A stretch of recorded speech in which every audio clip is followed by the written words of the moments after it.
ನಿನ್ನೆ ಬೆಳೀರಿಲ್ಲ.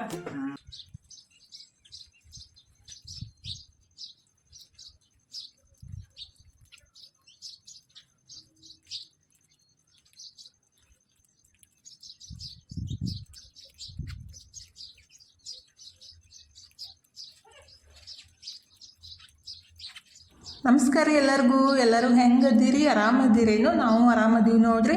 ನೀವು ಎಲ್ಲರೂ ಆರಾಮದ್ರಿ ಅಂತೇಳಿ ಭಾವಿಸ್ತಾ ಇವತ್ತಿನ ಲಾಗ್ನ ಸ್ಟಾರ್ಟ್ ಮಾಡೋಣ ಬರ್ರಿ. ಇವತ್ತು ಮಂಗಳವಾರ ಬೆಳಗ್ಗೆ ಟೈಮ್ 7 ಗಂಟೆ ಯಾಕೆ ಬಂದೈತೆ ನೋಡ್ರಿ. ನಾನು ನೈವೇದ್ಯಕ್ಕೆ ಹುಗ್ಗಿ ಮಾಡ್ಬೇಕಂತ ರೆಡಿ ಮಾಡ್ಕೊಳಕಂತಿದ್ರಿ. ಬೆಳಗ್ಗೆ ಎದ್ದು ಗುಬ್ಬಚ್ಚಿ ನೋಡ್ಕೊತ ನಿಂತು ಬಿಟ್ರೆ ಟೈಮ್ ಹೋಗಿದ್ದಾನೆ ಗೊತ್ತಾಗಂಗಿಲ್ಲ ರೀ.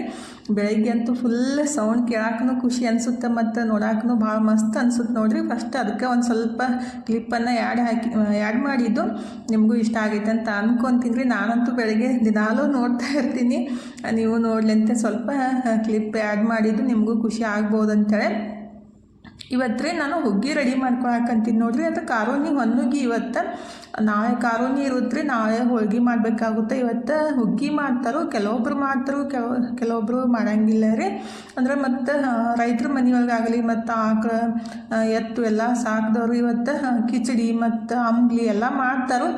ನಾನೇನು ಅದನ್ನೆಲ್ಲ ಮಾಡೋಕ್ಕೆ ಹೋಗಂಗಿಲ್ಲ ರೀ. ಆದರೆ ಹೊನ್ನುಗ್ಗಿ ದಿವಸ ಹುಗ್ಗಿ ಮಾಡ್ಬೇಕಂತಾರೋ. ಅಂದರೆ ಹುಗ್ಗಿ ಅಂದರೆ ಬೆಲ್ಲ ಹಾಕಿಬಿಟ್ಟು ಮಾಡೋ ಹುಗ್ಗಿಗೆ ಹೊನ್ನುಗ್ಗಿ ಅಂತಾರೆ. ಅಂದ್ರೆ ನಾನು ಕೇಳಿದ್ದು ಆ ಥರ, ಅದಕ್ಕಂತ ಹೇಳತ್ತಿದ್ದೆ ಅಷ್ಟೇ ರೀ. ಅಂದ್ರೆ ಕಂಪಲ್ಸರಿ ಹೊನ್ನುಗ್ಗಿ ದಿವಸ ಹುಗ್ಗಿ ಮಾಡಿ ದೇವ್ರ ನೈವೇದ್ಯ ಹಿಡಿಬೇಕಂತಾರೋ. ಅದನ್ನ ರೆಡಿ ಮಾಡ್ಕೊಳಕಂತೀನಿ ನೋಡ್ರಿ. ಅಂದರೆ ಹೊರಗಡೆಯಿಂದ ನಾನು ಹುಗ್ಗಿ ಅಕ್ಕಿ ತರಕ್ಕೆ ಹೋಗಿಲ್ಲ ರೀ. ಮನೆಯೊಳಗೆ ಒಂದು ಗ್ಲಾಸಷ್ಟು ಗೋಧಿ ತೊಗೊಂಡ್ಬಿಟ್ಟು ಮಿಕ್ಸರ್ಗೆ ಹಾಕಿ ಸ್ವಲ್ಪ ನೀರನ್ನು ಮಿಕ್ಸ್ ಮಾಡ್ಕೊಂಡ್ಬಿಟ್ಟು, ಅಂದರೆ 1-2 ಚಮಚದಷ್ಟು ನೀರೆಲ್ಲ ಹಾಕಿ ಚಲೋತ್ನಾಗಿ ಮಿಕ್ಸ್ ಮಾಡಿಕೊಂಡು ಮಿಕ್ಸರ್ಗೆ ಹಾಕಿ ಆನ್ ಆಫ್ ಮಾಡ್ಕೊಂಡ್ರೈತ್ರಿ. ಜಸ್ಟ್ ಆನ್ ಆಫ್ ಮಾಡೋದು ಅಷ್ಟೇ ರೀ. 1-2 ನಿಮಿಷ ಅದೇ ರೀತಿ ಮಾಡಿಬಿಟ್ರಾಯ್ತು. ಹುಗ್ಗಿ ಅಕ್ಕಿ ರೆಡಿ ಆಗ್ತಾವೆ ನೋಡ್ರಿ. ಹುಗ್ಗಿನೂ ಅಷ್ಟೇ ಭಾಳ ಮಸ್ತ್ ಆಗ್ತೈತ್ರಿ ಮತ್ತು ಜಲ್ದಿನೂ ಕುದಿಯುತ್ತೆ.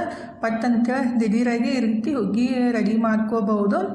ಅದನ್ನ ಮಿಕ್ಸರ್ಗೆ ಹಾಕಿ ಎಲ್ಲ ಅದು ಮ್ಯಾಲಿನ ತೌಡೆಲ್ಲ ಹೋದ್ಮೇಲೆ 1-2 ಅಥವಾ 3 ಸಲ ನೀಟಾಗಿ ನೀರು ಹಾಕಿಬಿಟ್ಟು ತೊಳ್ಕೊಂಬಿಡ್ಬೇಕ್ರಿ. ಮ್ಯಾಲಿನ ತೌಡೆಲ್ಲ ಹೋಗಿಬಿಡುತ್ತೆ ಗೋಧಿ ಮೇಲಿಂದು. ಆಮೇಲೆ 1-2 ಸಲ ತೊಳೆದ್ಬಿಟ್ಟು ಆಮೇಲೆ ಸ್ವಲ್ಪ ಜಾಸ್ತಿನೇ ನೀರು ಹಾಕಿ ಕುದಿಸಾಕಿಡ್ಬೇಕಾಗುತ್ತೆ. ಅಂದ್ರೆ 1 ಗ್ಲಾಸ್ ಗೋಧಿ ಇದ್ರೆ ಅದಕ್ಕೆ 6-7 ಗ್ಲಾಸಷ್ಟು ನೀರು ಹಾಕಿ ಸ್ವಲ್ಪ ಎಣ್ಣೆ ಹಾಕಿಬಿಟ್ಟು ಕುದಿಸಾಕಿಡ್ಬೇಕ್ರಿ. 7-8 ವಿಷಲ್ ಕೂಗಿಸ್ಬೇಕಾಗುತ್ತೆ. ಅದನ್ನೇ ಆ ಕಡೆ ಅದನ್ನ ಕುದಿಸಾಕಿಟ್ಬಿಟ್ಟು ಇನ್ನು ನಾಷ್ಟಕ್ಕೆ ರೆಡಿ ಮಾಡಬೇಕಾದ್ರೆ, ಅಂದರೆ ಹುಗ್ಗಿ ರೆಡಿ ಆಗೋದು ಸ್ವಲ್ಪ ಟೈಮ್ ಹಿಡಿಯುತ್ತೆ. ಅಂದರೆ 7-8 ವಿಷಲ್ ಆದಮೇಲೆ ಆಮೇಲೆ ಅದನ್ನ ಮತ್ತೆ ಅದಕ್ಕೆ ಬೆಲ್ಲ ಹಾಕಿ ಎಲ್ಲ ರೆಡಿ ಮಾಡ್ಕೋಬೇಕಾದ್ರೆ ಟೈಮ್ ಜಾಸ್ತಿ ತೊಗೊಳುತ್ತೆ. ಹಾಗಾಗಿ ನಾನು ಈಗಿದ್ರೆ ನಾಷ್ಟಕ್ಕೆ ರೆಡಿ ಮಾಡಿಕೊಡ್ಬೇಕಂತ ರೆಡಿ ಮಾಡಾಕಂತೀನಿ ನೋಡ್ರಿ. ಅಂದರೆ ಚುಮ್ಮರಿ ಸುಸ್ಲಾ ಮಾಡ್ಬೇಕಂತ ಚುಮ್ಮರಿ ಹಸನ್ ಮಾಡಿಬಿಟ್ಟು ಅದನ್ನ ತೊಳೆದಿಟ್ಟಿದ್ದೀನಿ. ಇನ್ನು ಒಗ್ಗರಣೆ ಅಷ್ಟು ಹಾಕಿಬಿಟ್ರಾಯ್ತು. ನಾಷ್ಟಕ್ಕೆ ರೆಡಿ ಆಗುತ್ತೆ ನೋಡ್ರಿ. ಅಂದರೆ ತನೂ ಕಾಲೇಜ್ಗೆ ಹೋಗ್ತಾವೆ, ನಮ್ಮ ಮನೆಯವರು ಕೆಲ್ಸಕ್ಕೆ ಹೋಗ್ತಾರಲ್ಲ. ಹಾಗಾಗಿ ನಾಷ್ಟಕ್ಕೆ ಬೆಳಗ್ಗೆ 8:30ಗೆ ರೆಡಿ ಮಾಡಿಕೊಡ್ಬೇಕ್ರಿ. ಹುಗ್ಗಿ ಮಾಡೋದು ಸ್ವಲ್ಪ ಲೇಟ್ ಆಗುತ್ತೆ ಅಂತೇಳಿ ನಾನು ಈ ಕಡೆ ನಾಷ್ಟನೂ ರೆಡಿ ಮಾಡಾಕಂತೀನಿ ನೋಡ್ರಿ. ಆ ಕಡೆ ಅದು ಹುಗ್ಗಿ ರೆಡಿ ಆಗ್ತಾ ಇರ್ತೈತಿ, ಅಂದ್ರೆ ಸ್ವಲ್ಪ ಟೈಮ್ ತೊಗೊಳುತ್ತಲ್ಲ.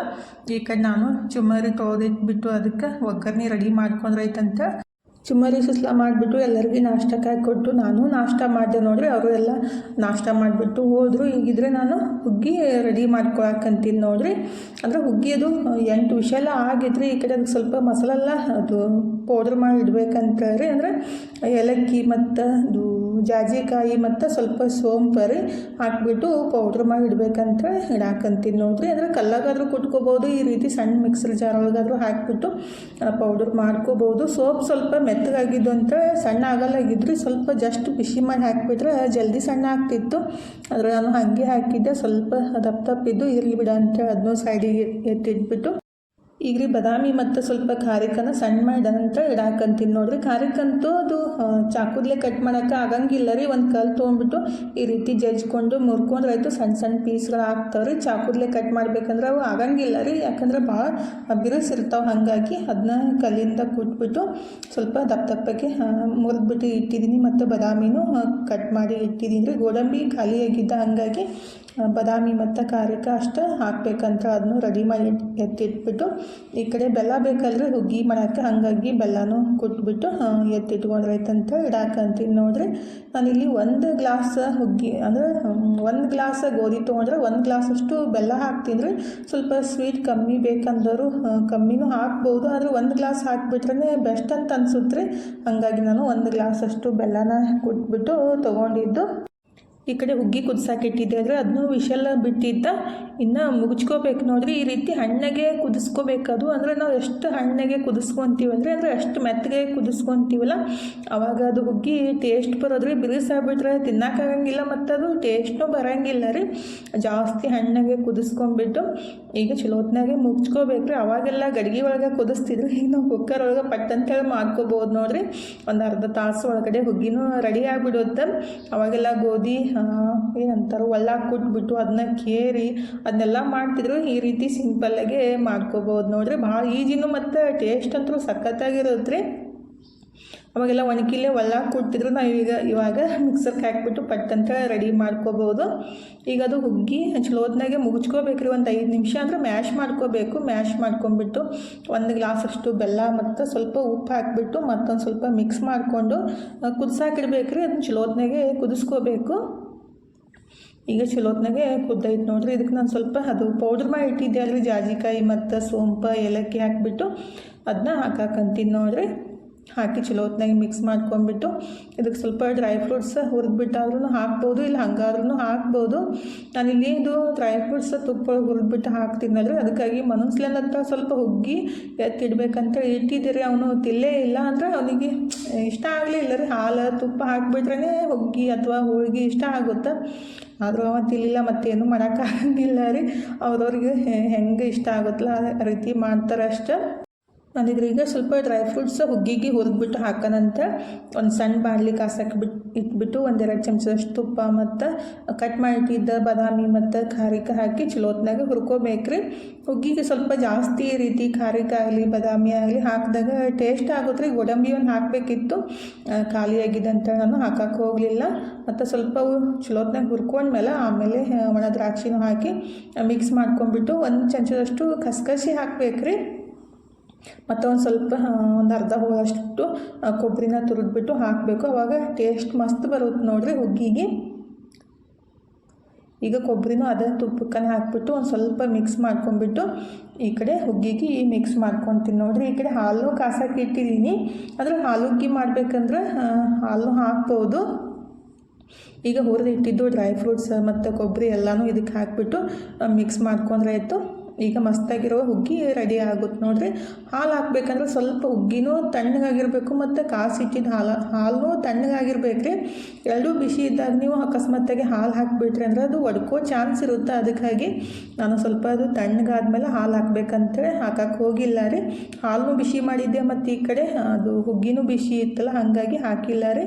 ಫಸ್ಟಿಗೆ ದೇವ್ರಿಗೆ ನೈವೇದ್ಯ ಹಿಡಿದು ಬಿಟ್ರಾಯ್ತಂತ ದೇವ್ರಿಗೆ ನೈವೇದ್ಯನ ಇಟ್ಟು ನಮಸ್ಕಾರ ಮಾಡಿಕೊಂಡು ಇದು ಹುಗ್ಗಿ ಸ್ವಲ್ಪ ತಣ್ಣಗಾದ್ಮೇಲೆ ಈಗ ನಾನು ಒಂದು ಅರ್ಧ ಗ್ಲಾಸಷ್ಟು ಹಾಲು ಹಾಕಿಬಿಟ್ಟು ಚಲೋತ್ನಾಗೆ ಮಿಕ್ಸ್ ಮಾಡ್ಕೊಂಡ್ರೆ ಐತ್ರಿ. ಹಾಲು ಹುಗ್ಗಿ ಮಸ್ತಾಗಿ ರೆಡಿ ಆಗುತ್ತೆ ನೋಡ್ರಿ. ನೀವು ಒಂದ್ಸಲ ಈ ರೀತಿ ಮಾಡ್ಕೊಂಡು ತಿಂದುಬಿಟ್ರೆ ಸಖತ್ತಾಗೆ ಆಗುತ್ತೆ ನೋಡ್ರಿ. ಅಂದರೆ ಸ್ವೀಟ್ ತಿನ್ನೋರಿಗೆ ಜಾಸ್ತಿ ಇಷ್ಟ ಆಗುತ್ತೆ.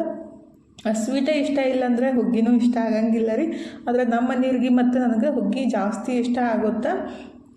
ಸ್ವಲ್ಪ ಮಾಡಿದರೆ ಅದಕ್ಕೆ ನಾನು ತನಮನು ಅಷ್ಟೊಂದು ಇಷ್ಟಪಟ್ಟು ತಿನ್ನೋಂಗಿಲ್ಲ. ಅದಕ್ಕೆ ಒಂದು ಸಣ್ಣ ಗ್ಲಾಸ್ ಅಷ್ಟೇ ಮಾಡಿದ್ದು. ಒಂದು ಸಣ್ಣ ಗ್ಲಾಸು ಗೋಧಿಗೆ ಎಷ್ಟೊಂದು ಹುಗ್ಗಿ ಆಗೈತೆ ನೋಡ್ರಿ. ನಾನೇನು ಇದಕ್ಕೆ ರವೆ ಆಗಲಿ ಮತ್ತು ಬೇರೆದೇನೂ ಹಾಕಿಲ್ಲ, ಜಸ್ಟ್ ಬರೀ ಅದು ಗೋಧಿ ಅಷ್ಟೇ ಹಾಕಿಬಿಟ್ಟು ಮಾಡಿದ್ದೆ ರೀ. ಎಷ್ಟು ಮಸ್ತ್ ಬಂದೈತ್ರಿ. ನೋಡ್ತಾ ಇದ್ರೇ ತಿನ್ಬೇಕನ್ಸುತ್ತೆ. ಟೇಸ್ಟ್ನೂ ಹಾಗೆ ಐತ್ರಿ. ನೀವು ಒಂದು ಪ್ಲೇಟ್ ತಿಂದುಬಿಟ್ರೆ ಇನ್ನೊಂದು ಪ್ಲೇಟ್ ಅನಿಸ್ತಾ ಇತ್ತು, ಅಷ್ಟು ಟೇಸ್ಟಾಗಿತ್ತು. ಈಗಿದ್ರೆ ನಾನು ಹುಗ್ಗಿ ರೆಡಿ ಮಾಡಿ ಇಟ್ಬಿಟ್ಟು ಇನ್ನು ಅರ್ಬಿ ಅಷ್ಟು ತೊಳೆದು ಹಾಕಿ ಬಂದ್ರೈತಂತ ತೊಗೊಂಡು ಹೊಂಟಿದ್ದೀನಿ ನೋಡ್ರಿ. ಇವಂತೂ ಏನೋ ಅಂತಾರಲ್ಲ ಆ ರೀತಿ ಬಿಡೋಕ್ಕಾಗಂಗಿಲ್ಲ. ಇನ್ನು ಮಧ್ಯಾಹ್ನ ಸ್ವಲ್ಪ ಮಸಾಲೆ ರೈಸ್ನೂ ಮಾಡ್ಕೋಬೇಕು. ಈಗಂತೂ ಹುಗ್ಗಿ ರೆಡಿ ಆಗೈತಿ. ರೈಸ್ ಮಾಡೋ ತನಕ ಏನಿರುತ್ತೆ ಕೆಲಸ, ಅರ್ಬಿ ಅಷ್ಟು ತೊಳೆದು ಹಾಕಿ ವಿಡಿಯೋ ಎಡಿಟಿಂಗ್ ಮಾಡ್ಕೊತ ಕುಂತ್ರೈತಂತ ಅದನ್ನ ಅರ್ಬಿ ತೊಳೆದು ಹಾಕಿ ವಿಡಿಯೋ ಎಡಿಟಿಂಗ್ ಕೆಲಸನೂ ಮುಗಿಸ್ಬಿಟ್ಟು ವಾಯ್ಸ್ ಓವರ್ ಕೊಡ್ಬೇಕನ್ನೋಟಿಗೆ ತನ್ನ ಫ್ರೆಂಡ್ಸ್ ಬಂದರು, ಹಾಗಾಗಿ ವಾಯ್ಸ್ ಓವರು ಕೊಡೋದಾಗಲಿಲ್ಲ ರೀ. ಆಮೇಲೆ ಕೊಟ್ರಾಯ್ತು. ಮತ್ತು ಅವರೆಲ್ಲ ಮಾತಾಡ್ತಾ ಇರ್ತಾರೆ. ನಾನು ಸುಮ್ಮನೆ ನೀವು ಮಾತಾಡಬೇಡ್ರಿ ಅನ್ನೋದು ಯಾಕಂತ ಏನು ಮಾಡೋಕ್ಕೆ ಹೋಗಲಿಲ್ಲ. ಅಂದ್ರೆ ವಯಸ್ಸವ್ರು ಕೊಡಕ್ಕೆ ಹೋಗಲಿಲ್ಲ ರೀ. ಅವ್ರಿಗೆ ಪಾನಿಪುರಿ ಬೇಕಂತಂದಿದ್ರೆ ಹಾಗಾಗಿ ಪಾನಿಪುರಿನೂ ಫ್ರೈ ಮಾಡಿದೆ. ಈಗ ನಾನು ಊಟ ಹಚ್ಕೊಂಡ್ಬಿಟ್ಟು ಊಟ ಮಾಡಕ್ಕಂತೀನಿ ನೋಡ್ರಿ. ಅವರಿಗೆ ಪಾನಿಪುರಿ ರೆಡಿ ಮಾಡಿ ಕೊಟ್ಟಿದ್ದೆ, ಅವರು ತಿನ್ನಾಕತ್ತಿದ್ರು. ಫಸ್ಟಿಗೆ ಹುಗ್ಗಿ ಮತ್ತು ಮಸಾಲೆ ರೈಸ ಮಾಡಿದ್ದೀನಿ, ಊಟ ಮಾಡಿಬಿಟ್ಟನೆ ಆಮೇಲೆ ಪಾನಿಪುರಿ ತಿನ್ನಾಕದ್ರೆ ಅಂತ ನಾನು ಅಂದೆ ರೀ. ಇಲ್ರಿ ನಾವು ಫಸ್ಟಿಗೆ ಪಾನಿಪುರಿನೇ ತಿಂತೀವಿ ಆಮೇಲೆ ಊಟ ಮಾಡ್ತೀವಿ ಅಂತಂದರು. ಹಾಗಾಗಿ ಬರೀ ಪುರಿ ಅಷ್ಟೇ ಫ್ರೈ ಮಾಡಿ ಕೊಟ್ಟಿದ್ರಿ. ನಿನ್ನೆ ಮಾಡಿದ್ದು ಅದು ಗ್ರೇವಿ ಇತ್ತಲ್ಲ, ನಿನ್ನೆ ರಾತ್ರಿ ಮಸಾಲ ಪುರಿ ಮಾಡಿದ್ದೆಲ್ಲ ಅದನ್ನೇ ಗ್ರೇವಿ ಇತ್ತ ತಂದಿದ್ರೆ ಅದನ್ನೇ ಬಿಸಿ ಮಾಡಿಬಿಟ್ಟು ಪುರಿ ಅಷ್ಟೇ ಫ್ರೈ ಮಾಡಿ ಕೊಡ್ರಿ ಮಮ್ಮಿ. ಅವ್ರಿಗೆ ಪಾನಿಪುರಿ ಅಂದರೆ ಇಷ್ಟ ಮತ್ತು ಬರೋ ಮುಂದಾಗೂ ಅದೇ ಅನ್ನಕತ್ತಿದ್ರು. ಪಾನಿಪುರಿ ತಿಂದ್ಬಿಟ್ಟು ಭಾಳ ದಿವಸ ಆಯಿತು, ಪುರಿ ಮಾಡಿಕೊಟ್ರೆ ಬೆಸ್ಟ್ ಆಗ್ತೈತೆ ಅಂತ ಅನ್ನಕತ್ತಿದ್ರು ಮಮ್ಮಿ. ಅದನ್ನೇ ಫ್ರೈ ಮಾಡಿಕೊಡ್ರಿ, ಅದು ಹೆಂಗಾದರೂ ನಿನ್ನೆ ಮಾಡಿದ್ದು ಗ್ರೇವಿ ಇತ್ತಲ್ಲ ಅದನ್ನೇ ತಿಂತೀವಿ ನಾವು, ಊಟ ಆದರೆ ಆಮೇಲೆ ಮಾಡ್ತೀವಿ ಅಂತಂದರು. ಹಾಗಾಗಿ ಪುರಿ ಅಷ್ಟೇ ಫ್ರೈ ಮಾಡಿಕೊಟ್ಟೆ ರೀ ಅವರಿಗೆ. ಪುರಿ ಫ್ರೈ ಮಾಡಿ ಕೊಟ್ಬಿಟ್ಟು ನಾನಿದ್ರೆ ಆಲೂಗಿ ಮತ್ತು ಮಸಾಲೆ ರೈಸ್ ಹಪ್ಳನೂ ಫ್ರೈ ಮಾಡಿದ್ದೆ. ಈಗಿದ್ರೆ ಊಟನೂ ಸ್ಟಾರ್ಟ್ ಮಾಡಿದ್ದೀನಿ ನೋಡಿರಿ. ಅಂದರೆ ಅವ್ರ ಸಂಘಟನೆ ಕುಂತ್ಬಿಟ್ಟು ಊಟ ಮಾಡಾಕತ್ತಿದ್ದೆ. ಅವರಂತೂ ಒಲ್ಲ ಅಂತಂದರು. ಮತ್ತು ನಾನು ಒಬ್ಬಳೇ ಏನು ಸಪ್ರೇಟಾಗಿ ಕೊಡೋದಂತೆ ಅಲ್ಲೇ ಕುಂತಿದ್ದು. ಅಂದರೆ ಯಾವಾಗಲೂ ಅಷ್ಟೇ ರೀ, ತಾಯಿ ತಂದೆ ಆಗಲಿ ಮಕ್ಕಳ ಸಂಗಟ ಕುಂತ್ಬಿಟ್ಟು ಮಾತಾಡ್ಕೊತ ಇರೋದನ್ನೇ ಬೆಸ್ಟ್. ಅವರಿಗಂತ ಸಪ್ರೇಟಾಗಿ ಬಿಡಾಕೂ ಹೋಗಬಾರ್ದು ಮತ್ತು ಬಿಡಲಾರ್ದೂ ಇರಬಾರ್ದು. ಅವ್ರ ಸಂಗಟ ನಾವು ಒಬ್ರಂತ ಈ ರೀತಿ ಇದ್ಬಿಟ್ಟಾಗ ಏನಾಗುತ್ತಲ್ಲ ಅವ್ರಿಗೆ ಖುಷಿ ಅನಿಸುತ್ತೆ. ಮತ್ತು ಅವರ ಆ್ಯಕ್ಟಿವಿಟಿ ಬಗ್ಗೆ ನಮಗೂ ಸ್ವಲ್ಪ ಗಮನ ಇರುತ್ತೆ ಮತ್ತು ಟೆನ್ಷನ್ ಅನ್ಸಂಗಿಲ್ಲ ರೀ. ಅಂದರೆ ಕೆಲವೊಬ್ರು ಹಾಗೆ ಮಾತ್ರ ಎಲ್ಲಿ ಹೋಗಬಾರ್ದು ಮತ್ತು ಯಾರು ಫ್ರೆಂಡ್ಸ್ ಬರಬಾರ್ದು ಆ ರೀತಿಯೂ ರೂಲ್ಸ್ ಮಾಡಿರ್ತಾರೋ. ಆ ರೀತಿ ಮಾಡೋಕ್ಕಿಂತ ಈ ರೀತಿ ಅವ್ರ ಸಂಗಟ ನಾವು ಒಬ್ಬರನ್ನೋರ ಥರ ಇದ್ಬಿಟ್ರೆ ಅವರಿಗೆ ಖುಷಿ ಆಗುತ್ತಲ್ರಿ. ಈಗಿದ್ರೆ ಟೈಮ 6:30 ಆಗಿತ್ತು ನೋಡ್ರಿ. ನಾನು ಚಹಾ ಮಾಡ್ಕೊಂಡು ತೊಗೊಂಡು ಬಂದಿದ್ದೆ. ಚಹಾ ಕುಡಿಯೋ ಮುಂದಾಗ ಅದಕ್ಕೆ ಸಕ್ರೆನೇ ಹಾಕಿತ್ತಿಲ್ಲ ರೀ. ಮತ್ತು ತನಗೆ ಬಿಸಿ ಮಾಡ್ಕೊಂಡು ಬಾರಮ್ಮ ಸಕ್ರೆ ಹಾಕಿಬಿಟ್ಟು ನೆನಪಾಗಿಲ್ಲ ಅಂತ ಅಂದು ಕೊಟ್ಟೆ ನೋಡ್ರಿ. ತನಗಿದ್ರೆ ಸಕ್ಕರೆ ಹಾಕಿ ಬಿಸಿ ಮಾಡಿ ತಂದು ಕೊಟ್ಟಿದ್ಲು. ಕುಡಿದ್ಬಿಟ್ಟು ಸ್ವಲ್ಪ ಹೊತ್ತು ಕುಂತಿದ್ದೆ ರೀ, ವಾಕಿಂಗ್ನೂ ಮಾಡಿದೆ. ನಮ್ಮ ಮನೆಯವರಿದ್ರೆ ನಿನ್ನೆ ಚೂಡ ಮಾಡಿಕೊಡು ಅಂತ ಕೇಳಿದರು. ನಿನ್ನೆ ಮಸಾಲ ಪುರಿ ಮಾಡಾಕತ್ತಿದ್ದೆ, ಟೈಮ್ ಸಿಕ್ಕಿತ್ತಿಲ್ಲ ರೀ. ಹಂಗಾಗಿ ಇವತ್ತು ಟೈಮ್ ಇತ್ತಲ್ಲ ಮಾಡಿ ಕೊಟ್ರೆ ಆಯಿತು. ಇವಾಗ ಇವಾಗ ಟೈಮ್, ಆಮೇಲೆ 7:30 8 ಗಂಟೆಗೆ ಊಟ ಮಾಡ್ತಾರಂತ ಸ್ವಲ್ಪ ಮಾಡಿದ್ರಿ. ಮತ್ತು ಸಿಂಪಲ್ಲಾಗಿ ಸ್ವಲ್ಪ ಉಳ್ಳಾಗಡ್ಡಿ ಮತ್ತು ಟೊಮೆಟೊ ನಿಂಬೆಹಣ್ಣು ಅದು ಹಾಕಿಕೊಟ್ರೆ ಇಷ್ಟ ಆಗುತ್ತೆ. ಸ್ವಲ್ಪ ಸೇವೋದು ಅಂತೇಳಿ ಹಾಕಕ್ಕಂತೀನಿ ನೋಡಿರಿ. ನಾರ್ಮಲ್ ಬರೀ ಪ್ಲೇನ್ ಚೂಡ ತಿನ್ನೋಕ್ಕಿಂತ ಈ ರೀತಿ ಉಳ್ಳಾಗಡ್ಡಿ ಟೊಮೆಟೊ ಎಲ್ಲ ಹಾಕಿಕೊಟ್ರೆ ಇಷ್ಟ ಆಗುತ್ತೆ. ಅದಕ್ಕಂತ ಈ ರೀತಿ ರೆಡಿ ಮಾಡಿ ಅವರಿಗೆ ಕೊಡಾಕಂತೀನಿ ನೋಡಿರಿ. ಇವತ್ತಿನ ವಿಡಿಯೋನು ಇಲ್ಲೇ ಮುಗಿಸೋಂದ್ರೆ ಇವತ್ತಿನ ವಿಡಿಯೋ ಹೆಂಗೆ ಅನ್ನಿಸ್ತಂತ ಕಮೆಂಟ್ ಬಾಕ್ಸ್ ಒಳಗೆ ಹೇಳೋದು ಮರ್ಯಾಕೆ ಹೋಗಬೇಡ್ರಿ. ವಿಡಿಯೋ ಇಷ್ಟ ಆಗಿದ್ರೆ ಲೈಕ್ ಮಾಡಿ, ಶೇರ್ ಮಾಡಿ, ಸಬ್ಸ್ಕ್ರೈಬ್ ಮಾಡಿಕೊಂಡು ಸಪೋರ್ಟ್ ಮಾಡಿರಿ. ಇಷ್ಟು ತನಕ ವಿಡಿಯೋ ನೋಡಿದ್ದಕ್ಕೆ ತಮ್ಮೆಲ್ಲರಿಗೂ ತುಂಬ ಹೃದಯದ ಧನ್ಯವಾದಗಳು ರೀ. ಥ್ಯಾಂಕ್ ಯು ಫಾರ್ ವಾಚಿಂಗ್ ರೀ. ಬಾಯ್ ರೀ, ನಮಸ್ಕಾರ ರೀ. ಹೋಗಿ ಬರ್ತೀವಿ ರೀ, ಮತ್ತೆ ಸಿಗ್ತೀವಿ ರೀ.